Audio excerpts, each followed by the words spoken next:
Something I was thinking of on the way over here was that what is this podcast if not broken promises? You might need to elaborate a little bit on that. Oh, that's it. Last week. That's it. You're just going to leave that statement there. Yep, that's it. That's the end of it. Yeah. Last week, I need to find a better place to put my coffee. I don't want to put it on the left because my mic's on the right, but my iPad's on the left, and so I can kind of like see past the microphone.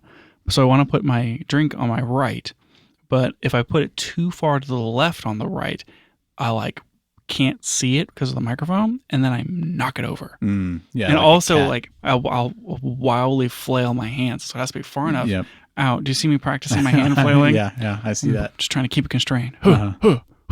Doing reps now. Yeah.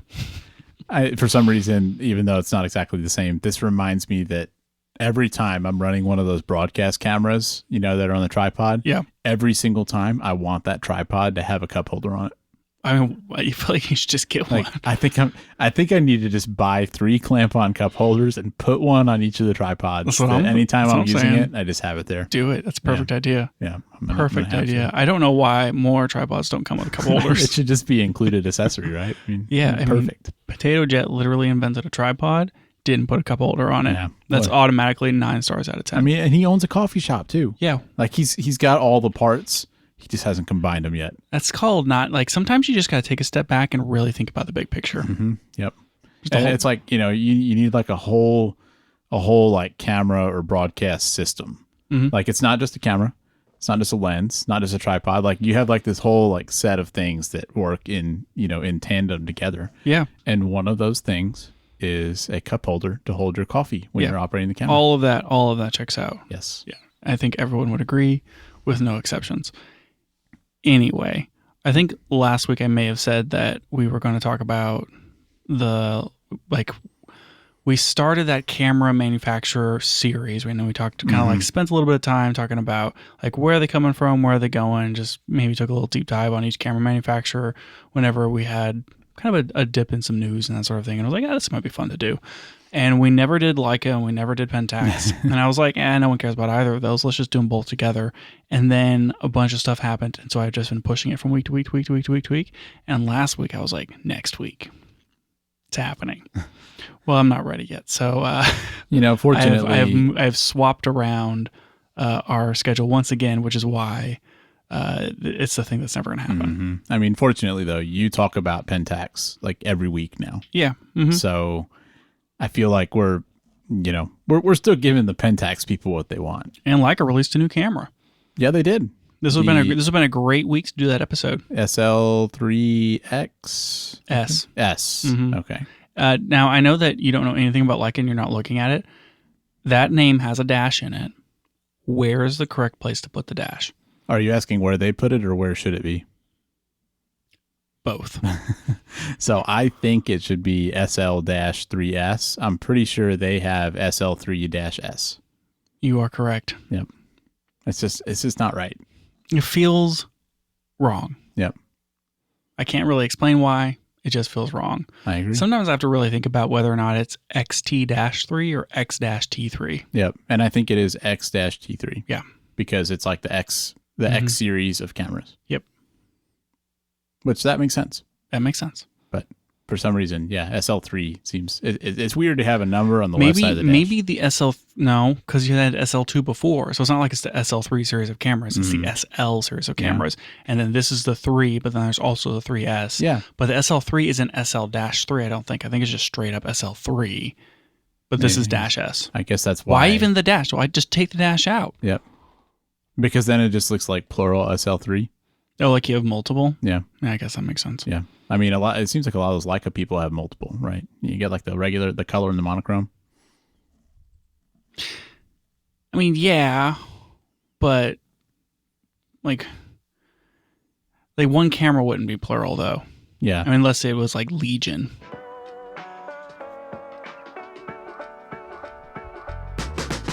Welcome back to the Camera Gear Podcast. I'm Daniel. And I'm Lucas. And we're here today to talk about the gear, software, and techniques we use to shoot photos and video.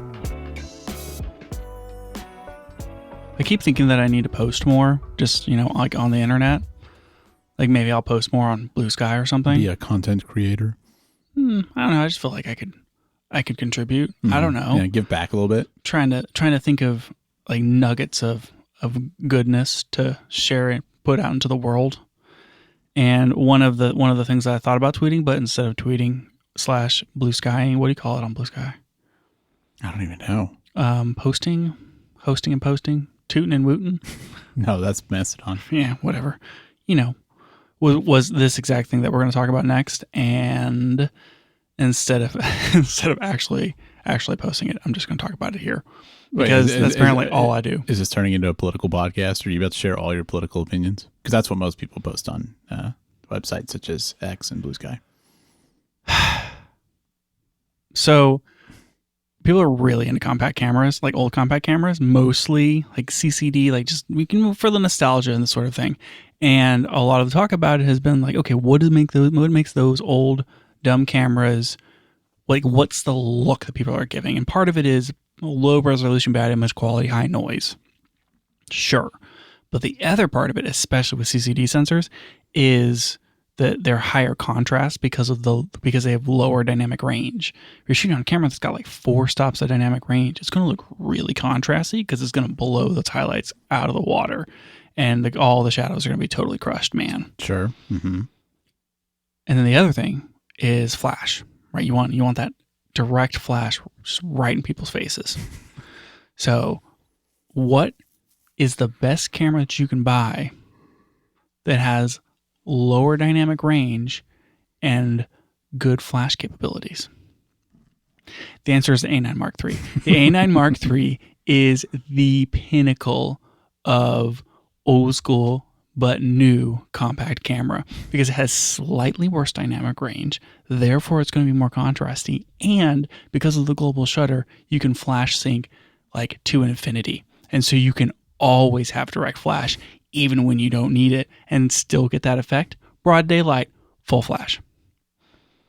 I feel like you're not wrong, except for the price aspect of this. Don't worry about that, Dana. People will pay whatever to get an X100V. Maximum vibes. They just so much. And like you can load LUTs onto this thing. I think what you do, and the global sensor has worse noise performance. You crank that puppy to 12,800. You get your flash. You set your shutter speed to like 1/100,000 because you have so much light. You got to really cut that light because you're shooting at ISO 12,800 with a flash. But you do these things. You load in some custom LUT to make it look bad or good. Make it look good bad. And there you go. You're off to the races. Put like a little lens on there. Maybe you do a lens that's like really low aperture. I mean, you could probably find a small Sony lens that's like f8. I'm just saying, this is the answer. I don't think anybody has thought of using an A9 III in that way. So I guess you're breaking new ground here. That's what I'm saying, Daniel.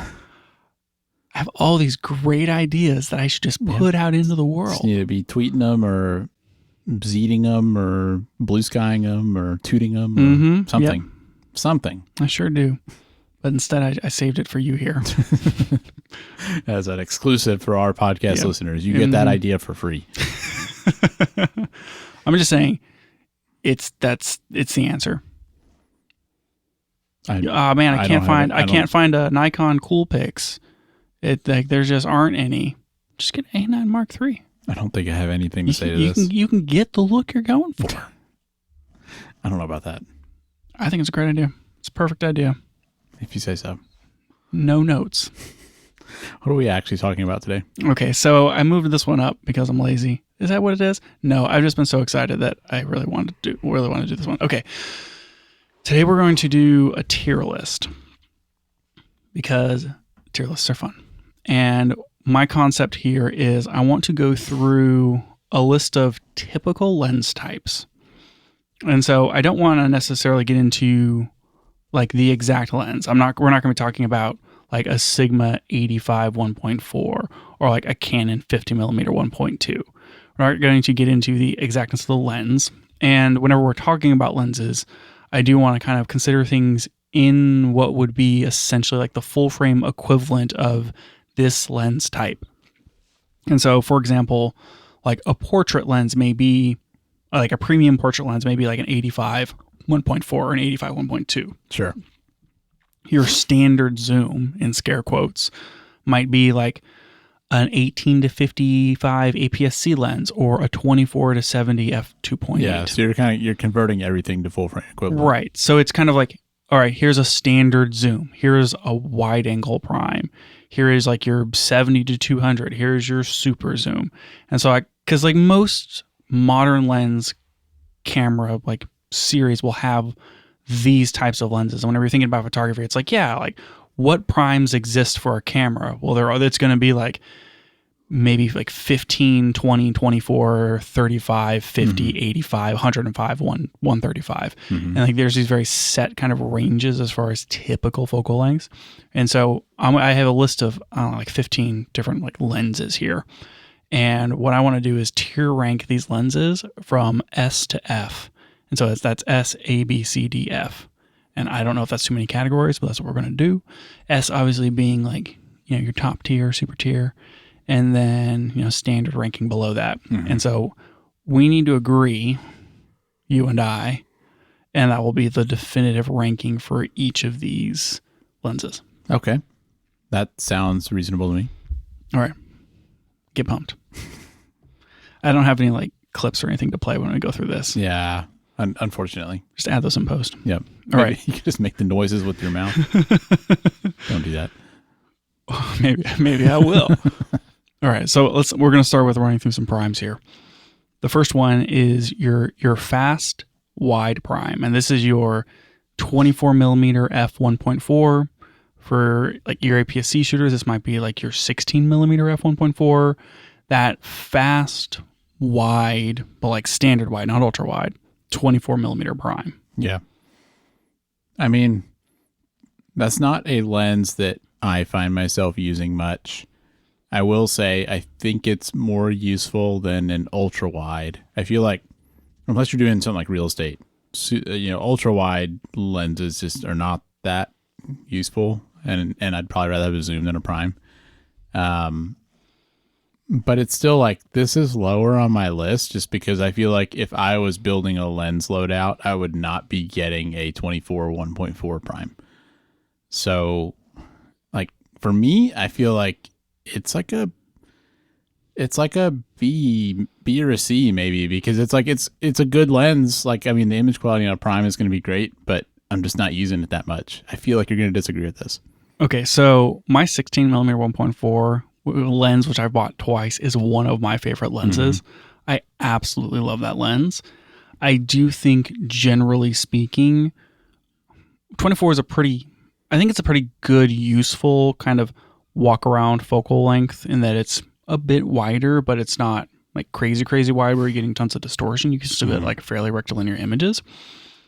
But I think that if you're doing any sort of like vlogging or like having the camera turned around, 24 is probably too tight still.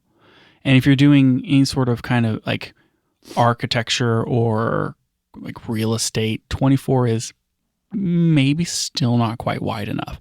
And so I think that if you're doing any actual wide angle type work, 24 feels like maybe it's not quite wide enough. And then if you're doing like street photography and that sort of thing, it almost feels like it's not tight enough either.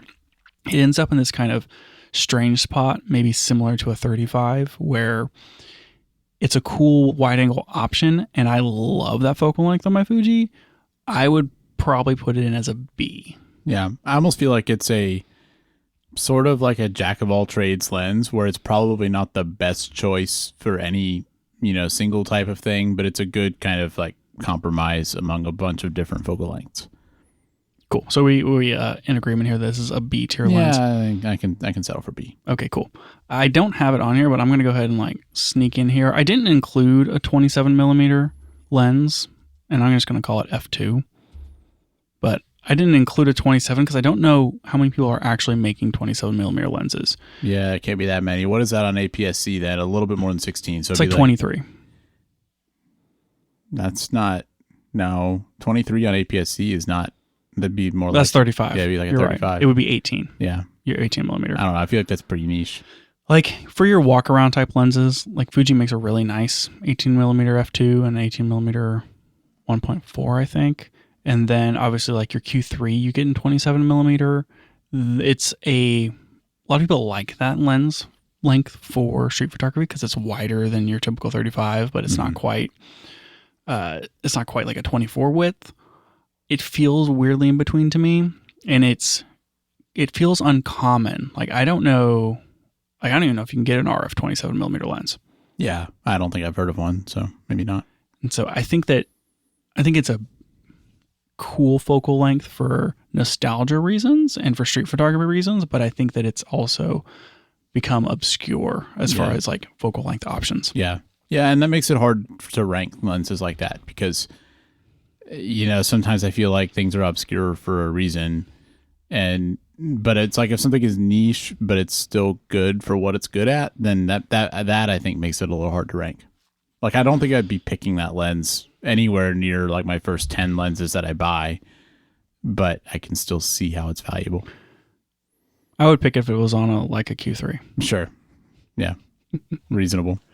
I mean, I purposely don't shoot if I'm doing any even street photography, I typically am shooting tighter than that. I don't typically like that 18 millimeter APS-C length too much. Yeah. It just kind of feels too weird in between. So I want to C tier this, but I don't know. Yeah, I mean, I'd say definitely lower than the 24. People are going to be riding in the streets. Yeah. Okay. We're just going to keep cranking up through these primes, Daniel. All right. These are all fast primes, right? This is like your 1.4s. I didn't do the f1.8s or like the f2 versions because a lot of manufacturers will have like the fast and the slow. Fuji will do like 1.4 and 2, and then like you'll have a 1.4 or 1.2 and a 1.8 on full frame. I didn't necessarily do both because that seemed like that would be a little exhausting. Though I do think in a lot of cases, like especially for like the 24 and the 35 focal lengths, the slower versions may be better for some of those use cases. Yeah. Yeah. I mean, I think just as we're talking about them, if something, if you want to say something about it, go ahead. But yeah, I mean, I kind of agree on some of this because one advantage with those, with the slower lens is that it's cheaper and lighter, which sometimes that's desirable. For sure. Especially if it's for, walking around, that kind of thing. So talk to me about 35 millimeter. So when I first saw 35, I was, I thought that was an interesting length because I was thinking about the 30 millimeter I have on APS-C, but 30 on APS-C is, 45 on full frame. So that's really like, if anything, that's closer to 50.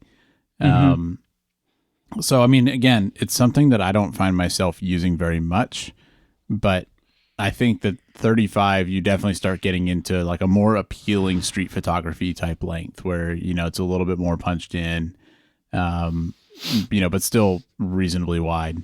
I would be more excited about a 35 than a 24 myself. But I have a hard time calling it an A tier lens. So I think I'd still call it a B, but it's like a stronger B than the 24 for me. For me, whenever I'm trying to pick between my 16, my 23, and my 56, or a zoom lens, like, oh, we're going to go away for the weekend, and I don't want to bring a lot of camera stuff, but I want to be able to just kind of like take pictures while I'm out, I have found that I am basically almost always picking the 23 millimeter 1.4 for my Fuji if I'm going to bring one lens. Like, I don't bring a zoom. I just bring that 35 millimeter equivalent prime.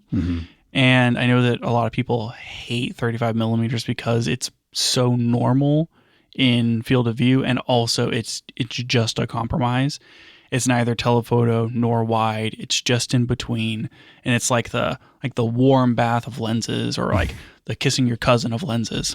And I get that that's a reason to hate it, but also I keep finding myself making that compromise of like, if I just want something where, like, yeah, I can get kind of close to somebody and shoot a blurry background photo, but also I can like take 2 steps back and get a wide photo, and it basically works for everything. It's like my go-to focal length, unfortunately. And so for me, like, boy, you either S tier it because it's the most useful focal length, or you like D tier it because it's just too compromised. Interesting. Yeah. So I'm going to go with you. I'm going to agree with you on B because I feel like that is the most neutral in between grade for the most neutral in between lens. Interesting. I guess that's fair. What's next on the list here, Daniel? Well, so you kind of have some stuff out of order here. If we're going to, kind of climbing the focal lengths, let's do the 50 next. Okay, the Nifty 50. Yeah. And for this one, I specifically picked the 50 millimeter 1.8, which is your classic traditional. Here's your $100 like straight up the middle prime, the Nifty 50. Mm-hmm. So why don't you go first? What do you think about this one? I think that whenever people are just getting into photography and they're like, "What should I buy?" I'm like, get a zoom and get a 50 millimeter prime, because the 50 millimeter prime will allow you to start experimenting with shallow depth of field type shots, maybe a little better image quality. It's not too tight. It's not too wide. It's just kind of, it's different than what you're just like, it's not 40 millimeter, which might be like the closest normal type lens. It's a little tighter than that. So you are getting some of that compression of a telephoto, but not as extreme as an 85. And I feel like in a lot of cases, it's the perfect jumping off point for people who are getting into fast primes. Even though 1.8 isn't like crazy fast, it's just usually accessible, usually cheap for most camera brands. To me, the Nifty 50 is A or S tier, because probably A tier, because to me, it's like the go-to starter lens. Yeah, I think I agree with that. The reason I would not say that it's S tier is that, you're saving that for the 85? I get it. Well, yes, I am, but specifically the Nifty 50, I feel like the one downside those lenses have is that often they're, a little plasticky, a little cheap. And that's true. And maybe not weather sealed. So specifically the Nifty 50, which is your cheap 50 millimeter, they're going to be cheap. Yeah. Which is a plus and a minus. Like, I'm not saying it's a bad thing. I think it's great for people getting into it, but it's enough to keep it out of that S tier. I think so. Yeah. Okay. That's reasonable. Okay. Talk to me about the 85 1.4. Yeah. So the 85 1.4, I will allow this to also be the 85 1.2. Yeah. Fair. I think, definitely, this one's definitely one of my top ones. I would call this S tier. And if I was building a lens loadout, this would definitely be, one of my first purchases. Cause I feel like 85 is a great focal length for portraits, for B-roll, just generally really useful. The image quality out of some of the ones I've used has been really good. So having used like the Canon RF 85 f2, and then you had the Tamron 85 1.8. 85 1.8, both really good lenses.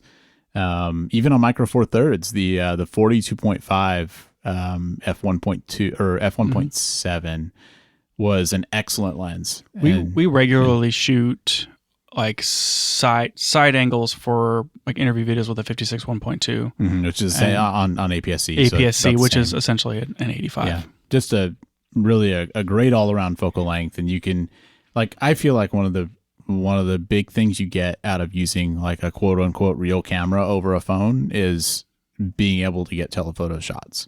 Because if you want something that looks unique, that somebody's not filming with their iPhone, you need to be able to. One of the things you need is to be able to zoom in. And I find 85 to look more unique in that way. And like one thing I look for when I look at a video and see like, does this have high production value is, do they have close-ups? Do they have like telephoto B-roll shots? And so I think that's like, that adds a lot to your photography or your videography. Yeah. I think that the 85 in the most shallow depth of field that you can get it's like the lens that people are often looking for. It's kind of like your creme de la creme type lens in your kit, where if you want some sort of delicious, smooth, creamy, insert more adjectives similar to the 85 like 1.2 or 85 1.4 is the lens to go for. It's where you're going to get those really amazing portraits and, like you said, really amazing B-roll. And yeah, I would S tier it. Like, it's hard to, I mean, you can always keep going. Like, you can go to 135 and then that one's like even more so. But I feel like once you push past 85, now you're fighting the distance. Like, you lose a lot of the close focus capabilities. Not that you're close focusing with an 85 millimeter ever. Well, but you're having to stand 20 feet away from whatever you're filming. Right. Whereas like you can shoot with an 85 6 feet away and get a usable shot, even if it's of a person. It's kind of like a tight headshot or something. Whereas like a 135, now you're quite a bit back from your subject. And so I think that because of where the 85 sits in that focal range, it's still useful for most medium range, and then you can push it into long range work. Whereas like the 135 is like an 85, but more so. The more so really gets you like too far from your subject, and so I feel like the 85 is essentially the sweet spot for that like telephoto fast prime. Yep. And really, like once you get past that, everything past that is slower. Yeah. Like you start losing a lot of that aperture. And I mean, I didn't go through and like do the math on like what's the entrance pupil size of like an 85 1.2 versus like a 135 f2 or f1.8. Obviously, like the longer you get, the bigger those entrance pupils are going to be. But even still, S tier. I agree. Next, you kind of alluded to it, the 135 f1.8. Yeah, I mean, it's like I said, it's the 85, but more so. I feel like it gets knocked down a little bit because it is kind of more difficult to work with a 135. I feel like it gets knocked down a lot. People, like, you have to really love that focal length. Yeah. I mean, I shot 85 on APS-C, which that's close, right? It's kind of similar-ish. It's maybe like 120, 125 millimeter. For Fuji, the 90 millimeter f2 is essentially your 135 equivalent type lens. And I got some of my favorite footage off of that 85 millimeter 1.8, even on APS-C. But whenever I put it on the camera, it was like, I know that I'm like working with this huge range. And that immediately made it like less useful. Yep. I don't know. I mean, I'm thinking like C at best, and almost tempted to say like D tier, just because like not interested in it. Not a lens I would buy. Okay, I cannot abide a D tier for a 135 1.8, mostly because Nikon made this lens and they named it. It's that important to them. That is the plena, and because the plena exists, I feel like it's a C or a B tier. I don't know. I guess I can go for C. I said C or D, but I can't see B. It's horrible. We both know it's S tier. I'm just gonna go ahead and put it here and C. People are gonna riot in the streets about that one. That's terrible. Okay. Next one I have here is kind of a general category, and that's your ultra fast primes. And so this is like your Fuji 50 millimeter 1.0. It's your Nikon Noct, the 58 millimeter 0.95. It's the like that Carl Zeiss like 0.7 lens from forever ago. Those like ultra fast primes. Yep. Okay, here's my opinion. But the good ones. Here's my opinion on that though. I think that people, especially, like if you're newer to photography, first starting to learn about lenses and all that, everybody kind of goes through the same cycle of like what they, what they're going for, what they do. And one of those phases is shallow depth of field. And, I was talking earlier about how like that's something that sets real cameras apart when I was talking about telephoto, and shallow depth of field is another one of those things that you can do on a real camera that you can't do, really on a phone, just due to physics. So I get that, but I feel like with lenses like this, it's kind of a trap where you see it and you think, f0.95, that's awesome. That's so fast. I can shoot in the dark with that. And you can, but the problem is your depth of field is going to be razor thin. And you're also like, a lot of times these are manual focus lenses. So you're going to be manually focusing that, which is just going to be a nightmare. And so as much as lenses like this are like halo lenses that I feel like brands kind of hold up as like, look at this incredible lens, it costs thousands of dollars and it's super fast, I just don't think they're really that interesting or that useful, and it's not something I would buy, and I think they're kind of overrated. Wow. Yeah. All right, well, just hold on, Daniel. Just hold on. Do you realize that Zack Snyder shot the Army of the Dead movie on the Dream lens, which is the Canon 50 millimeter 0.95? I think we probably talked about that on this podcast at some point. Did. That's a legendary lens. Yeah. Do you know how many legendary lenses are faster than f1? I assume not very many. Maybe zero. All of them, Daniel. They're all faster than f1. We just haven't gotten to them yet. Released the Zeiss Planer 50 millimeter 0.7, the Canon 50 millimeter 1.0, the Canon 50 millimeter 0.95. That's all that's all of them that are faster than 1.0. Yeah. So anyway, like you're right. Once you start pushing it, like really pushing it past f1, you're just going to lose image quality. Like there's going to be so much chromatic aberration. It's so hard to get the image to resolve. You lose so much sharpness.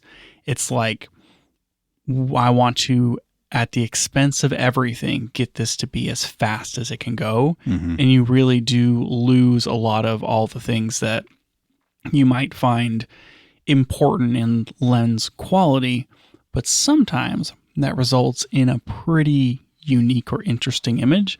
I guess that would classify this as a fairly niche thing.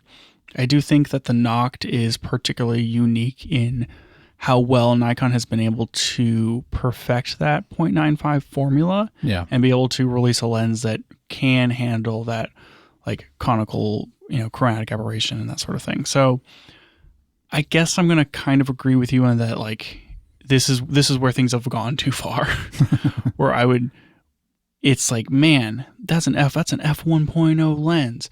How can that not be S tier? Whenever, like, if you're thinking about like the Noct or even like the Fuji 50mm 1.0 that has autofocus and is so fast, it's like they're all just so compromised. Yeah, it feels like it min-maxes to an extent that it is no longer like a top-of-the-line lens. So what do you think? I mean, if it was me, I'd be calling it a B at best. I was thinking C tier. Yeah.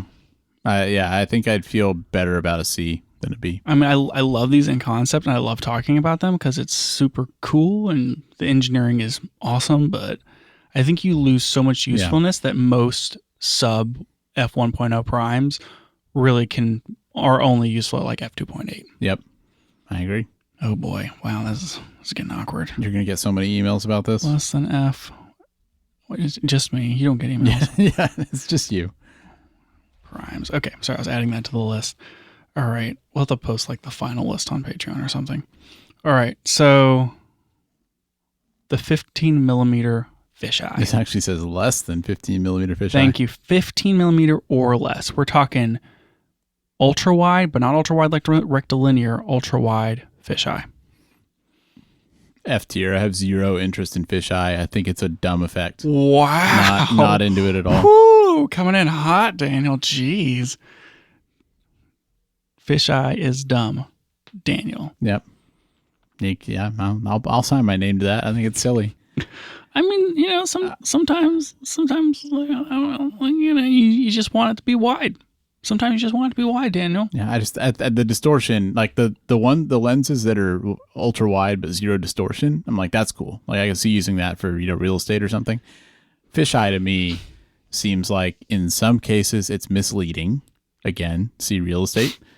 And in other cases, it just looks like a dumb Instagram filter, and I'm just not into it. I know it's some people's thing. It's not my thing. Right? Isn't the deal with fisheye that like optically, once you get to a certain point, you just start having that sort of fisheye distortion towards the edges, and like it was really hard to make it rectilinear a long time ago, and so like it developed a look, and now it's just a look. Well, and it seems like it's much cheaper to make a lens, like for a given focal length, it's probably cheaper to make a fisheye than a regular, like a zero distortion ultra wide. All right, so you're sitting down here at F tier for less than 15mm fisheyes. Would me bringing up skateboarding videos from the late 90s convince you that maybe it's at least D tier? It's a very specific vibe. I don't know. I don't think so, because I think that skateboarding videos from the 90s or early 2000s would want to be using an F tier lens. Like, I think that adds to it. Fine, I'll allow it. We're going to put 15mm fisheyes as a... Geez, some people love this look, Daniel. I know they do. But love it. I think part of why they love it is because it looks bad. And that's what they're into. Okay, fine. F tier. Jeez. All right. Let me go ahead and scoot over here. Return tab. And this isn't the last prime on the list. There are additional primes. But we should probably take a break after this one. All right. Okay. Pancake primes. This can be your pancakes. 24, 27, 35. Just kind of that street photography focal length, but it is usually going to be f2.8, f3.5, maybe a little slower, and it's really small, really short, so that whenever you put it on your camera, it makes it more portable. Yeah. These are your Pancake primes. Yep. I'm into this. I feel like you generally get decent quality, but like the portability aspect is, like a thing you can't get on any other lens that is useful for most people. So I'm kind of into those. I super loved the 20 millimeter f1.7 Panasonic lens that I had for my Micro Four Thirds camera. Yeah. That was a great little Pancake Prime. Made it super fun to just kind of snap that on my GX7. Really, really small, really compact, very fun to shoot. Yeah. And I had the 27 f2.8. And you sold it because you hated it. Yep. I didn't hate it. It just wasn't. I got away from the idea of using my X-T30 as like a travel camera, I guess. But it was a good lens. The image quality was good. No complaints. Whenever I'm trying to decide to carry a camera around with me all the time, I really have a problem picking a lens that's like 2.8, even though I shouldn't. That's a totally perfectly acceptable speed for a lens, especially one that's just like a walk around lens. But boy, I have trouble picking a prime that's that slow. And so I almost always tread away from Pancake primes, but I do like them from their functionality. To me, this is a B tier lens. Yeah. I can buy that. I did buy it. For buy that. I bought it at least once.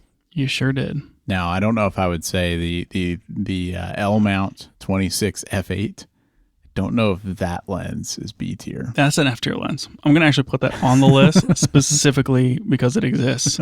That was, what was that, 8 millimeter? No, it wasn't. What was it? It was, it's a 26 millimeter. That's right. Full 26 frame millimeter lens. F8 constant aperture L mount. Yeah. And it doesn't have a plastic lens, maybe.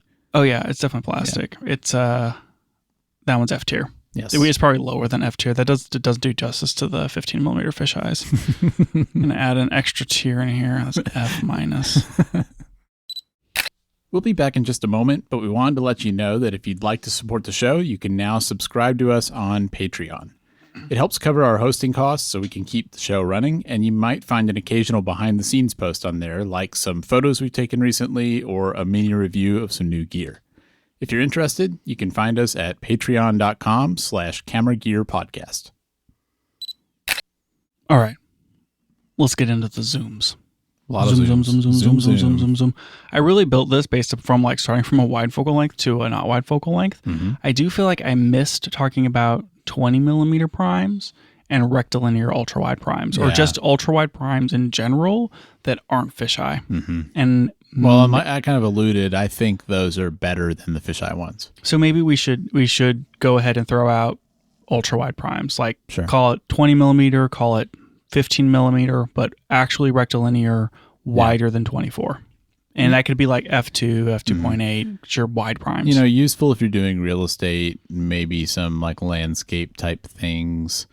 I don't personally think primes are really that great for vlogging. I think you're better off with an ultrawide zoom for that. But I don't really have anything against them. Astrophotography. Sure. Astrophotography. I'd probably call those a B myself. What do you think? I gave the 24 1.4 a B because it wasn't wide enough, and then I feel awkward putting an ultrawide prime also in B, which makes me think a 24 1.4 prime is actually a C tier lens. If this is going to be a B tier lens, you'd have a hard time with that. I would, because I love that 16. Love. Though it does sit at home a lot now that I have the 23. Yeah, which is a bit telling. Maybe I should sell it. You will never. That's true. Unless I find the other one. Yeah, if you find the other one, then I will sell it because I don't need to. Yes. Or do I need to? I have two cameras. You do have two cameras. I could. Maybe I need two. Anyways, so that is the ultra-wide prime on B tier, and I'm not moving the 24 because I just can't. Okay. Fine. Ultra-wide primes. This is the next one. These are your... Ultra-wide zooms. Thank you. Zooms. These are your fast zooms. And so I did break the zooms up by... I think I did. Some of the zooms I broke up by fast and slow, like frequently / oftenly. Oftenly? That's a word. You'll have like, okay, here's your 24 to 70 f2.8, and then here's your 24 to 105 f4. Yeah, and almost always. Yeah. Maybe you get a little extra length, but you have an f4 version that's cheaper, and then you have a 2.8 version that's faster but shorter. Yep. Right now we're talking about the fast ultra wide zooms. That's your 14 to 24, your 15 to 30, your 8 to 16 on Super 35. Yep. Those ultra wide zooms. Yep. Typically not stabilized. Typically a lot of distortion. Mm-hmm. But they're fast. Yeah, like you bought the Fuji 10 to 24, and you ended up returning that lens because it didn't compare to the 16. Yeah, that lens was not good. It was too slow and too soft. Mm-hmm. But that was an f4 lens on APS-C. Yeah, which like fine, but even outside, like even in good daylight with low ISO, the lens was just not sharp. And not sharp in a good way where you're like, oh, it looks soft and good. It just wasn't, it didn't resolve well enough in my opinion. But I think this category is your vlogging lens. Yeah, for sure. Basically. And there's a lot of cool options in here. Like if I was on full frame, I would love to have like a 15 to 30 kind of range because it covers that, 24 to 27 like street, but then also you can open it up even wider than that and then get some really interesting like ultra wide type stuff. I love this focal length as a zoom option. I could really see pairing like an ultra wide zoom with something like a 50 or an 85 prime, and then not necessarily have to have any primes kind of earlier in the range than like 50 to 85. Interesting. Like I could see doing a 15 to 30, and then maybe like a 50 and 85, and then your standard zooms. Yeah, and kind of like skip out on that 35 millimeter prime. Reasonable. So what are you thinking here? Well, I mean, so being that I shoot APS-C, I don't own the 8 to 16 because it's like you can't put filters on the front of it because it's like it has to have a bulbous front, and like this is where APS-C kind of falls apart is like getting these like really wide lenses. So I don't have a lot of experience actually owning this kind of lens, and like the only good version of it is I guess like there's now the 11 to 20 that Tamron makes, and Sigma makes something similar, and I want to buy that lens because I feel like maybe that's something that I want for the aforementioned reasons. You just have an itch to own more lenses. But I already own a 16 and a 23, and I love the primes, and I basically never reach for my zooms whenever I'm just shooting. Unless we're doing like something that's like an event something, I basically never grab my zooms. And so I can't. To me, the idea of one of these things is really cool, but also I have never really figured out how to make it fit into my life. I know that like that's not a good reason to rank it lower. So to me, an ultra wide zoom at 2.8 is probably an A tier lens, maybe B. Yeah, I have a hard time with A, but I could go for B. Any reasoning, Daniel? Do you even care about these lenses? I mean, probably not something I'm going to buy. I don't really vlog or anything, but personally, I think they're more useful for most people than an ultra wide prime. But the image quality drop, I guess, is giving me pause. What if it has good image quality? I mean, it could, but like you're going to trade something off every time. It's going to be heavy or whatever, and I don't know. It's just not a focal length I'm excited about, I guess. What focal length does excite you, Daniel? The longer ones. I like the 85, and I like being able to zoom in. Okay, well, what about your standard zoom? What about your standard fast 24 to 70? 24 to 70. I would say not necessarily a 17 to 70 because that's probably more equivalent to a 24 to 105. Yeah, I think we'll have to cover that one there. I mean, it feels silly to like. It feels like everyone's going to rank these sorts of things the same, but it's like, how do you not buy a 24 to 70 f2.8? It just seems like such a normal thing to have. I think unless you have an option that's better in some way, where it's like, maybe I could argue like the 28 to 70 f2, could potentially be better like that, or 28 to 105 f2.8. Like assuming you're not looking at something like that. I mean, I think the 24 to 70 f2.8 is a fantastic lens. Like it makes me want to call it S tier. Just it seems like something that everyone should have. Yeah, that makes a lot of sense to me. I think that the 24 to 70 and the 70 to 200 are the workhorse lenses. Yeah. That if you're getting paid to do photography, like those are the two lenses that you want so bad to be in your kit because they are the most useful things you can carry around.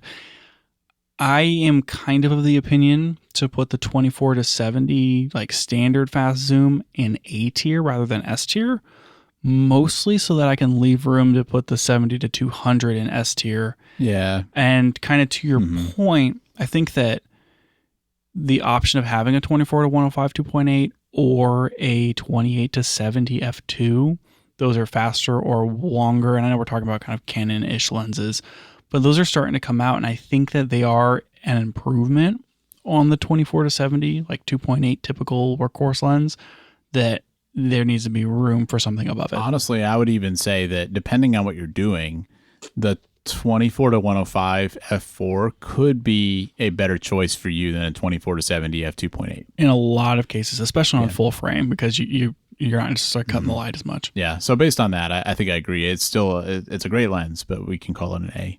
Sweet. Okay. But then kind of in extension, the 70 to 200. Like literally an extension, like farther. That's like your next workhorse lens. To me, the 70 to 200 is the S tier lens. And it's because we're getting into that telephoto working length. You don't really have anything faster than that. Like there isn't a 7200 f2 that anyone's making at this point because it would be enormous. Yes, even like the fancier versions of the 7200s are still basically 2.8. Yep. And so I don't necessarily see what else you would put above that that's kind of like on the market. I agree. I mean, I shot an event this weekend, video, and I only brought 2 lenses with me, and it was like I used my 17 to 70 for 10% of the time, and my 50 to 140 90% of the time. And the 50 to 140, on APS-C is about 70 to 200.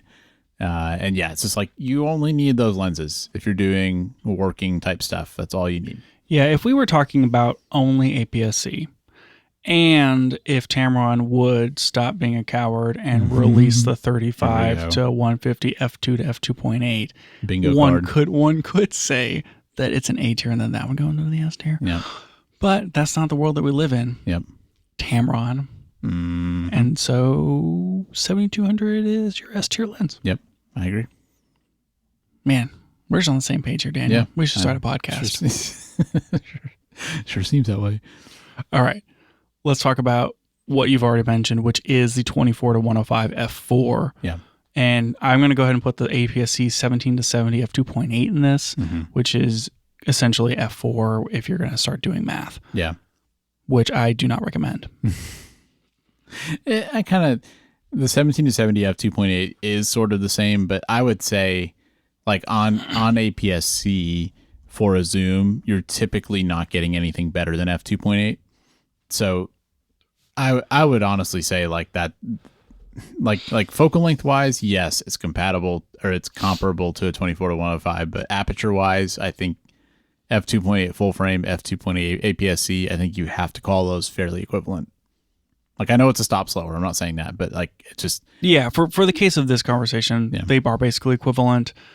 For this here, we're talking about the 24 to 105. I would say, okay, fine, 1770, that goes into the other category of the 24 to 70, and that this is maybe more if you're comparing to Fuji, would be like your, 18 to 100, 18 to 105? Something like that, yeah. 18 to 120. 18 to 80, that's the one I'm thinking of. There's an 18 to 80 f4 zoom, which is really versatile. I mean, that's a pretty good distance. It's essentially 24 to 120, right? So like a little longer, but that range. For the type of stuff we do a lot of shooting in the dark, and so for those use cases, I'm a little bit down on these slower lenses because it's like at that point the difference between 2.8 and f4 is a lot. But focal length wise, I love this focal length, and I've done quite a bit of shooting with both the 24 to 105 and the 17 to 70.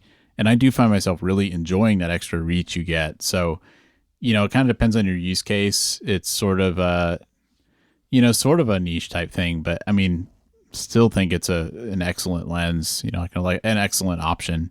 I'm kind of between A and B on this, I think. Okay. So I think that I'm writing down this other lens, f4. I think that the trade-off of one stop for a little extra distance is something that a lot of photographers make because a lot of photographers don't need f2.8 for what they're shooting. And getting just that little extra bit of reach, which I honestly have a hard time telling the difference between 85 millimeter and 105 millimeter. Remember whenever you had that conspiracy theory where you thought that the 24 to 105 wasn't actually 24 to 105? Oh yeah. I did a lot of testing because I was comparing it. I was doing like shot comparisons between my 85 millimeter and my 24 to 105, both Canon EF lenses. And you were like, they look the same. And like I like set them up so like exact distance like to the camera, and I took the two frames. Basically identical. Like the difference in zoom from we're talking like a 10% crop to go from 85 to 105. Yeah. It is so minor. I'm like, why are we even doing this? But like we're not talking 85 to 105, we're talking 70 to 105. So then that's like enough to kind of matter. Yeah. To me, this is an A tier lens. I think that people who buy 24 to 105 still frequently want like it's like, and then you can upgrade to a 24 to 70 2.8. And for that reason, I don't think it's S tier. We put the 24 to 70 2.8 in A. So I think that by virtue of that, we have to put this in B.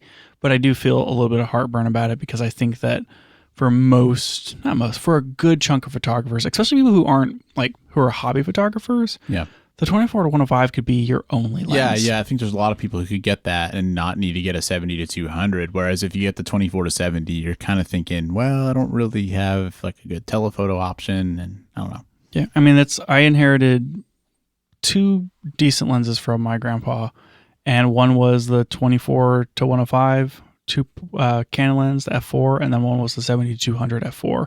And like he had a few like one more kind of like nasty ugly kit zoom, but those are decent. They're still like L series lenses, or the 24 to 105 is. And I mean, like when I think of EF glass, I think of the red ring 24 to 105 as like the lens. Yeah, I mean it's popular and it's a classic, and there's a reason for that. Yeah, it's image stabilized. That's a great lens. Yeah, that makes me want to move this up to A tier just because the Canon EF 24 to 105. I mean, I think you make the argument. It's okay. Someday that will be a legendary lens if it isn't already. To me, the red ring version 2 EF 24 to 105 with like the image stabilization and that lens is like borderline S tier. Every other 24 to 105 is B tier. Interesting. Okay. I think we should leave it in B then. Yeah. So I'm going to go ahead and add the Canon one separately into this list here. Yeah. Okay, cool. Nice. Let's Next, 70 to 200 f4. Mm-hmm. I do think it's interesting that you split those out. I think it matters. To me, this is D tier. Yeah. I was going to say, I think that it's a trap, because you look at it and you say this is cheaper and lighter than the f2.8.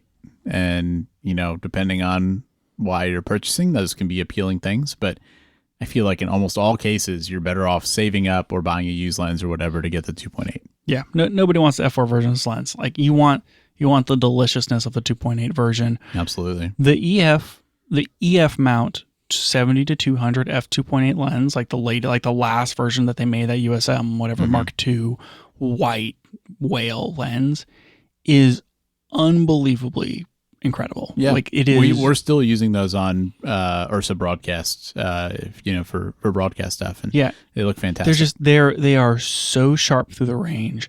That is one of the best lenses that I've ever used. I mean, I've like mounted it on my Fuji and like used it that way, and like we used it on the Ursas, and that lens, it is so good. That lens is so good. And I own a 70 to 200 f4 Canon. Like this is kind of basically what I'm working off of, is like the difference between those two. Yeah. The 70 to 200 f4 pales in comparison. It is nowhere near the quality of the 2.8, and I get that like that's the difference between L series and not L series lenses. But when I think of like what's your dream lens, just kind of like to anybody, and maybe like to older people who care about photography stuff, and it's like those 7200 2.8s, like 3,000, 3,500, they're so expensive, and it's because they're so desirable. And like they'll give you the f4 version for like $30. Now that I've used a 70 to 200 and have seen yours versus the f2.8 one, even though it's expensive, I would still like that. I would just budget that in if I was buying a new camera system. And honestly, it's the same for the Fuji. Like the Fuji 50 to 140 is a fantastic lens. Love that lens. They don't make I don't think they make a slower one in that same range. They don't. Because no one would buy it. No one would want it. It's worth buying a high-end telephoto like that. Yeah, I agree. I think that like once you get into that range, it really makes sense to kind of go for the 2.8, even though you're paying like 3 times as much. Mm-hmm. And I don't know. In my experience, the difference is enough that I'm D-tiering it. Yeah. And I almost feel bad about it because I bet there's a lot of people out there who have 7200 f4 and they're like, this lens got me through college and I love it, and you guys are monsters. And I agree. Daniel is a monster. But you are too. Yes. All right, what do we got next? Okay. This is the 500 millimeter f5.6. This is, I don't even know if you can get a 500 f5.6. You can. But this is like your mid-ish range. Like maybe this is a 600, maybe it's a 400, and it is your fast, really long telephoto prime. I'm going to start dissing on some of these lenses here. I'm going to call that a C tier. I feel like, sure, it's good for certain things, but I when I think of something like that's that, that much of a telephoto and a prime, it just feels like I'm going to have limited situations to be able to use it. To me, it's like this is a birding lens, but what else am I ever going to use that for? And I just can't get excited about it. You're wrong. Just going to say it. Wow.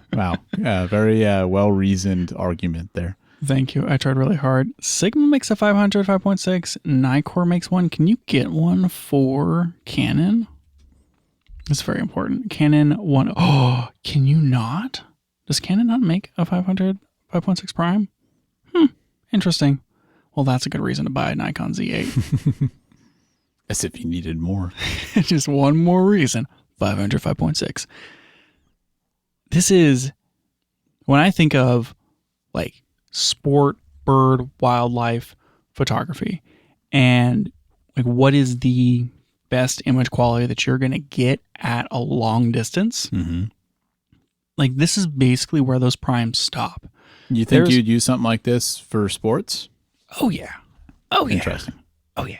It's you don't really have anything beyond this. Like I think there's like an 800 millimeter like RF lens that's maybe like f8 or something, which is fine, decent. There are some legendary lenses that we've talked about that are like 1200 millimeter f7.1. I think Canon had like a special order that was maybe like almost 1600, or maybe I'm thinking of the 1200 and I'm just getting them mixed up. But in like general availability, as far as fast primes, the 500 5.6 is basically it, right? Like this is where we cap off on primes. And so if you're wanting like the biggest bokeh and the best image quality at the most range before getting into zooms, this is to me, this is where the train stops. This is where you get off. And for me, a 500 5.6 is an A tier lens. Wow. Yeah. Wow. Mm-hmm. Way up there. And I think that Canon needs to recognize that and make a 500 5.6. So would you ever buy a lens like that for your Fuji? Fuji makes a 500 5.6, and I absolutely want it. Well, I guess on APS-C that's 750. They also make a 200 millimeter f2 that I would love to own. Yeah. That would be basically 300 millimeters. They're just expensive, and they're expensive and kind of niche. And I think you solved the 300 problem by getting the teleconverter for the 50 to 140. Right. Which is another good option. I found the 1200 millimeter 5.6. That's a 5.6? Holy cow. That one's the one. That's a little bit. That is a legendary lens. That's one of the ones where they have like growth or crystals and it costs $20,000. Oh man. Sorry, I'm looking for like the longest RF primes. They make a 1200 millimeter f8. That one's also $12,000. Oh my gosh. Anyway, but like that's what I'm talking about is, I mean, you could get a 500 5.6 for like $3,000. You can get a Sigma one for a little cheaper. I don't have anything else to say about it, Daniel. Yeah. Let's train stops here. You said what, D tier? I think I said C. Ugh. Can we settle on a B? I think so. Okay, we're going to call this B tier, even though Daniel's wrong. Okay, but what about this next one? This 1200 f7.1. You going to try and make the same argument there? Yes. Because I'm sitting here right now looking at Canon's website, and this is an RF 1200 millimeter f8, and it costs $20,000. I don't think a $20,000 lens is reasonable for most people. Like everything else we talked about is something that a normal person would consider buying. And I almost think just because it's as expensive as it is, it automatically goes down in the rankings. I don't know if anyone else makes this. Like, I know that Nikon doesn't. I know Fuji absolutely doesn't. I don't think Sigma has does Sony have a 1200 millimeter lens? They have a 150 to 1200 f. No, I could picture Micro Four Thirds having a 600 millimeter. This isn't real. People are just making that up. Somebody wrote something weird. What's this $200,000 1200 millimeter 200 to 500 2.8? That's that old. Anyways, sorry. I think it's just Canon. Like as far as new 1200 millimeter lenses, this is like the definition of niche. Yeah, and I mean at that price, it's just who's buying that? People who shoot horse races. I guess so. I don't know. Can't get interested in it. I think I'd call it C because it's probably good for what they need, but it's probably like overpriced for what most people would want. I'm going to go ahead and revise this to f8 because there is only one of them, and I will go ahead and agree with you on C. I think that because of the specialty of it, it does maybe fall down into like the D tier in my opinion, but it is also kind of one of a kind, and so you got to give it a little bit of credit. I guess that's fair. Okay. The next one is your long telephoto zoom range. So we're talking 150 to 600, 150 to 500, 100 to 500, that kind of like 100 millimeter to longer telephoto. And these are always like non-fixed aperture. I mean, they're going to be... And the apertures usually aren't great. Yeah, I mean, like, it's because it's telephoto, right? Yeah. Like, you just aren't going to have... It would be enormous. Yeah. These are like 5.6 to 7.1 or something, that kind of thing, or f4 to f5.6. Yep. Overall, I think these lenses are pretty good at what they do. Like, not something I've purchased, but I can see a lot of cases where they would be useful. And the apertures usually aren't that bad. I mean, for what they are, I would call it B tier. I don't necessarily disagree with you. I think that whenever people think of shooting telephoto, getting into like a 150 to 600, like f5 to f5.6 or something like that is basically what they're thinking of. This is where most of your like birding and sporting photographers live. Maybe they'll throw a Telegram birder on it. And like, this is kind of like the go-to at that longer range. And it's the most obtainable. Like, you're not necessarily spending 500 millimeter 5.6 money. Exactly. You're not spending 1200 millimeter f8 money. And like, if you're shooting in Sigma, maybe you can get one for less than $2,000. Yeah. So yeah. I think Canon makes option. I think Canon makes like a 200 to 800, like 6.3 to 9 or something. And I would also put that in this category. Yeah. You said B tier? Yeah, I think so. There's a lot of things in B tier right now. I don't think this is an A tier lens. I'm going to go ahead and agree with you that like these long telephoto zooms are going to be B tier.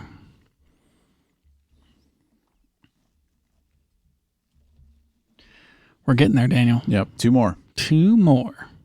Okay. 100 millimeter macro. Okay, so this is your 1-to-1 macro. This is typically that's going to be 100 millimeters. Like, obviously, like, you can buy macros that are like 60 millimeter, or maybe like a little longer, a little shorter. But generally speaking, once you're getting into that 1-to-1, and I'm not talking like super macro, like 1-to-2. And we're not talking fake macro 2-to-1. I probably got those backwards. This is like you're straight up the middle, life size reproduction, f2.8, f4.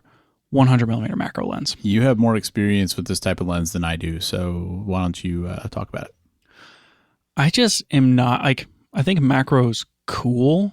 It's not really for me. I don't love shooting macro. I like being able to get up close with a telephoto that's like 80 millimeter. I bought the 80 millimeter macro as a replacement to my 85 1.8 prime. So I bought the 85 Tamron. I sold it with a bunch of other lenses, and because of a number of circumstances, I ended up with a 85 millimeter 1.8 Viltrox lens. And then I liked that lens a lot, but I sold that lens, and I bought the 85 2.8 because like wanted to try the macro. I was like, I think it's an 82.8. Thank you, 82.8 on Fuji. And I was like, it's basically like close enough to the 85. It's optically stabilized. I could use this as a B-roll lens. People often say that lens is the sharpest lens you can get for Fuji, period. And I was like, cool. Like I can do any sort of B-roll with this as close as I want because it's 1:1. I can shoot like within 6 inches of like the front of the lens element. But I don't see you bringing it much for things. I never use it. Yeah. It is so, it's just, I'm like, why would I not just use my 50 to 140 f2.8? It's the same aperture. It's just as versatile, and I'm not losing that much sharpness. Yeah. And then whenever I'm going to shoot B-roll that I want shallow depth of field, I'm like, why would I not use your 75 f1.2 or my 56 1.2? Yeah. Because I'm going to get that brighter image, and I'm going to get that little shallower depth of field. And so for me, it is just like a mess of compromises because I don't shoot macro. Yeah. Yeah. I mean, if you shoot macro, obviously it's the right tool for the job, but not really useful for other things. And maybe that's kind of the trap, is that sometimes you buy a macro thinking this is going to be like a dual purpose lens. And the truth is it's probably not better for anything other than macro. That's exactly where I land on macro. It is a trap. It's like, if you're going to shoot macro, get a macro lens, because like you're not going to be able to get the images that you want any other way. But if you're buying it because you're like, maybe I'll shoot macro, but also it can fill all these other like spots in my lineup, it kind of doesn't.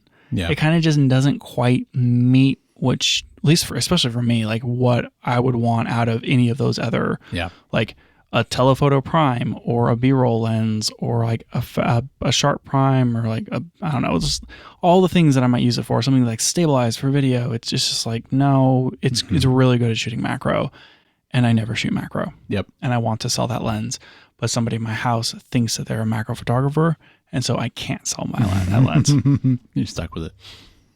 Yeah. So to me, the 100mm macro, I'm between A and B tier, honestly. I think it's a very it's not compromise. It's just very specialty. Yeah. And I think that it's tricky, like you said. But for people who do shoot macro, like you have to have it. Like there isn't another option. I just have a hard, if I felt like they were more generally useful, I could agree with A tier, but because I feel like they're specific for that one purpose, that knocks it down to B for me. Yeah. I mean, I'm looking at the lenses that we have in A, B, and C right now. And A tier is like Nifty 50, the 24 to 72.8, and the 24 to 105 f4 Canon Mark II specifically. Not any other 24 to 105, just the Canon 24 to 105 f4 Mark II.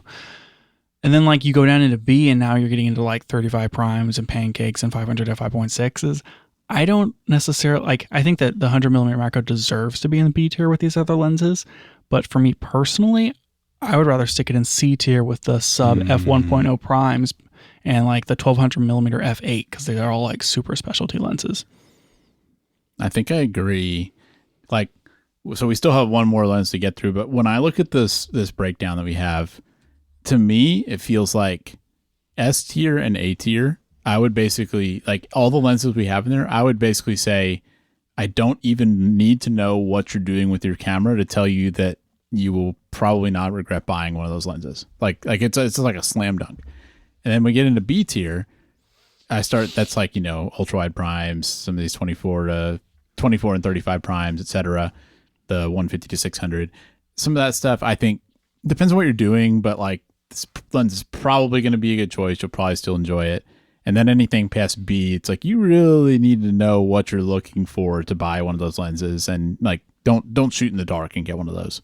Yeah, that is kind of where it lands, and I think it'll be interesting to kind of run through this once whenever we finish. And speaking of finishing up, saving the best for last. That's right. The Superzoom. That's your 24. This has to be a 10x.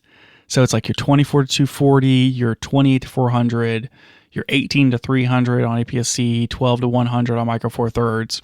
We're talking your super zoom. It's got to have at least 10x zoom, and it has to have slow variable aperture.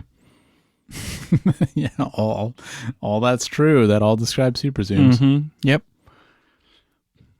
So are we rating this the way we would or the way your dad would? I was trying to think of how to make that joke. Okay, so honestly, and this may be surprising. I'm gonna say B, and the reason, like, I'd be tempted to go lower because I just have such a hard time with slow variable aperture, and the image quality you're getting out of these lenses is not going to compare to, a lesser, like, the more zoom range you have, you're giving something up with image quality just due to optics. But I think that lenses like this are super useful for certain situations, and especially for something like travel. Any case where you're only going to have one lens, like if you're only ever going to buy one lens, or if you're only going to take one lens on a trip, I think there's cases where these can make sense. And I think it's cool technology that you can get that sort of zoom range. And if it's what you need, then it can be the right tool for the job. So it kind of makes me tempted to call it a B, even though I wouldn't buy one of these. I am really, really torn on where to put this thing. I don't disagree with you for B.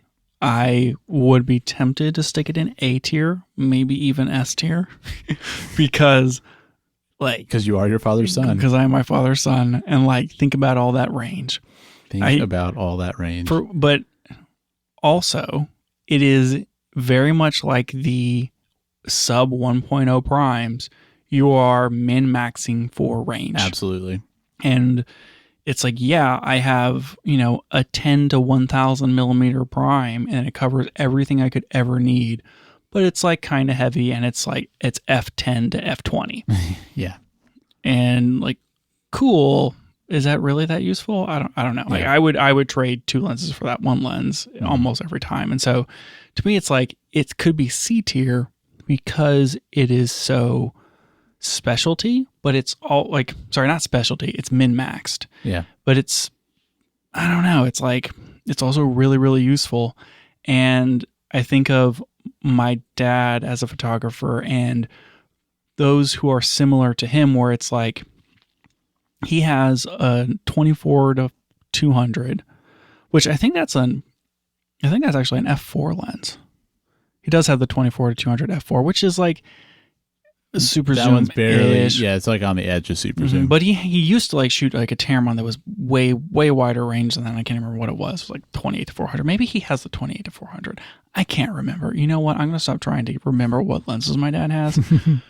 I know that he has a 6mm macro, and I think he has a 150 to 600 f mount that he naps back to Z mount. That's a Sigma lens. That lens is huge. He loves that lens.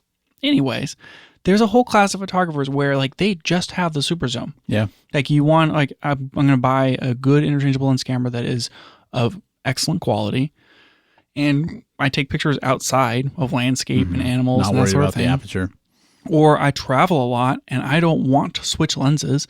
I don't want to get dirt on my sensor. Why would I bring multiple lenses? And to that person, I would say, I agree. That's why I bring a 23mm 1.4 with me everywhere. Because I'm a sadist. Anyway, it's so useful. It's so useful for a certain sect of photographers that I feel like it's unjust to give it a C. And I think that it's maybe almost more useful than a B tier, but I have a really hard time sticking it in A because they're so slow, and because I think that the reason I don't like Superzoom so much is because I just know that that's my future, and I'm fighting against it as much as I can. I can't agree with an A tier rating because I feel like I kind of got into looking at these categories holistically, and A tier for me has to be this is probably a good lens for you, and that's not what I would say about a Superzoom.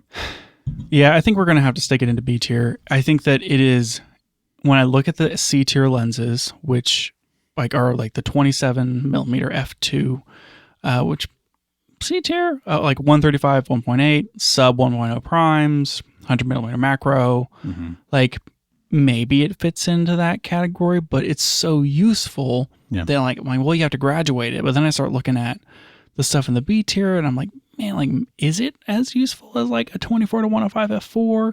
It's definitely not A tier material. It's not a Nifty 50. Yeah. So I don't know. It's so in between that I'm just going to agree with you here that the Superzoom is a B tier lens. Yeah, it's a somewhere between a C plus and an A minus. Yeah. Which is B. Yep. Yeah. So that's the list. What lenses did I miss? Yeah. I'm sure there's something, right?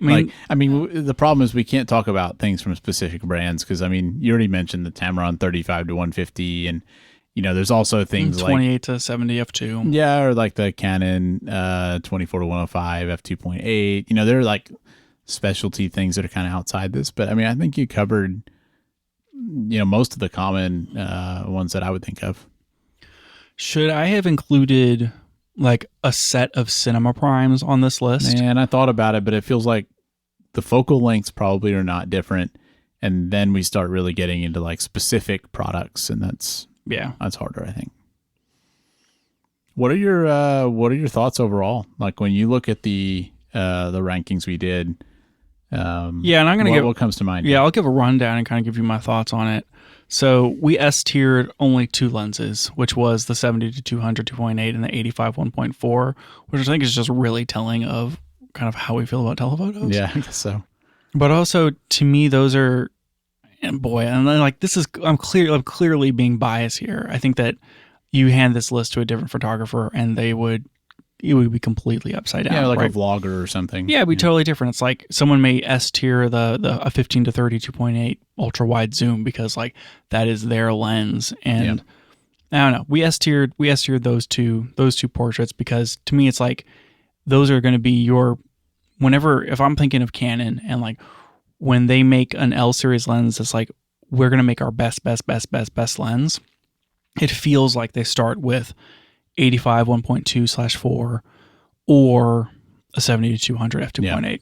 I agree. And like for that reason, almost that reason alone, like those are the S-tier lenses. And I feel good about that being very exclusive. Yeah. I am like a little bummed out we didn't put some sort of wide something up there, but also I don't know what it would have been. I like our A-tier list here, which is the 51.8 and the 24 to 70 f2.8, and then as like an asterisk, very specifically the Canon 24 to 105 f4 Mark II L series. Yeah. Which, like, ignoring the asterisk, there's only 2 lenses in A tier also. Yeah. And I think that's a fairly exclusive club. I think that we could have been a little more fair to put some other things in A tier. I think that an ultra wide zoom probably could have made a move into A tier. Maybe. Yeah, it's hard when you're not thinking like for a specific use. We weren't even really discriminating between like photo and video. It just feels like there's so many variables. Yeah, for sure. So I think that's maybe, to me, I'm happy with our A tier rankings, though I think the most unfair thing that we did was not put an ultra wide zoom in A tier. Yeah. Our B tier list is huge. Yeah. Everything's B tier lens. Yep. So why do you think we have so many in that category? Because we're indecisive and we couldn't like, it's like the what do they say? It's like a world of no sevens, right? Like give it if you had to rank these things, all the B's are sevens. Honestly, true. I mean, but I think what this is that there are a lot of lenses that are good if you're doing a specific thing. Yep. And that's how I feel about this category, where it's like pretty much everything on here, there are certain people where I would say that is the right lens for you. But I can't say it's the right lens for most people or for everyone, which is kind of like where my S and A tiers were. Yeah, I very much agree with that sentiment, that the S and the A tiers are lenses that are pretty much for most people. And then B is where you start getting into like splitting more hairs. Yeah. If you had to run through this list, because I do want to kind of read through this real quick, but if you had to run through the list here and then force rank them up or down into A or C, I want to know what you would do for each of these. For each one? Yeah, for each one. Okay. Okay, so we got the 24 to 105 f4. That would go to A. The ultra wide prime. I'm looking down at your next one, which is ultra wide zoom, and I think this is hard for me, but I think I would move the ultra wide prime down to C. Okay, ultra wide zoom. That would go up to A. And that's 2.8. That's the fast one. Yeah. 24 1.4 prime. Again, I'm looking at both things on the list. I'm going to move 24 1.4 prime down to C, and 35 1.4 prime up to A. Wow, I would have moved them both to A tier, but fine. Yeah. Pancake primes. Probably C. That's more niche. I agree with that. 500 5.6. C. Again, niche. That one you're wrong. That one deserves to be A tier. Okay. The 150 to 600. That one would go to A because those are lenses that are a good value. All right. Super zoom. Well, we just talked about this one in depth, and I guess I have to call it a C. Wow. I thought you were going to call it A tier. I would have gone the other way on that one. Okay. Yeah. So, I mean, like, you can kind of get an idea of where, like, the B pluses versus B minuses maybe split as far as, kind of. Mm-hmm. Yeah, B was definitely a compromise section for us, I feel like, too. Definitely. And speaking of C for compromise, that would be the 27 millimeter, like, walk around lens, the 135 1.8, the sub f1 primes, the 1200 f8, and then the 100 millimeter macro. Yeah, these lenses to me were lenses that I think are good, but I don't think are for most people. Yeah, I would agree with that. You have to have a reason to have one of these lenses. And one of those reasons is you own a Leica Q3. Yes, indeed. Okay, and then we only have one lens in D tier, and that's the 70 to 200 f4. Probably shouldn't buy that lens. If somebody gives it to you, great. If it's all you can afford, then sure. But I mean, maybe you want a slight long telephotos. I don't know. Not for most people, though. Probably not for most people. Get the 28 to 200 f4 for a Nikon, because you're probably shooting Nikon. Yep. The F tier was the fisheye. And then the F minus tier was specifically the 26 millimeter f8 L mount lens. Yeah, those lenses are like, what are you doing? Yeah, cool. I think this went pretty well. I think we solved it.